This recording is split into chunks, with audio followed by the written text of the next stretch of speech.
So Donald Trump isn't president anymore. But while his term is now over, the analysis of where he will rank among our best and, yes, worst presidents is just getting started.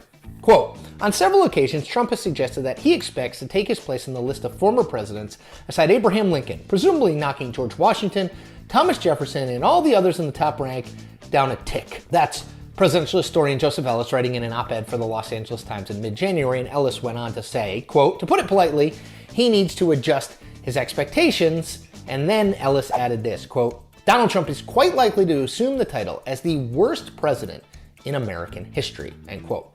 Now, deciding how presidents rank against one another is admittedly a subjective matter, and it's usually done by people like Ellis, academics and authors who have devoted their professional lives to the study of the presidency, which may not be a group naturally inclined to be drawn to Trump's decidedly anti-intellectual approach to, well, everything. But those are the people who tend to rank the presidents. I don't make the rules. I wish I did. God, I wish I did. So let's look at a few of the more recent presidential rankings and see where Trump stood. In 2019, Siena College released its rankings, the results of the combined views of 157 presidential scholars who rated each of the 44 men who have been president. Grover Cleveland was president on 2 different occasions, people, on 20 different aspects of the job. Sidebar, the categories range from integrity to willingness to take risks to plain old luck.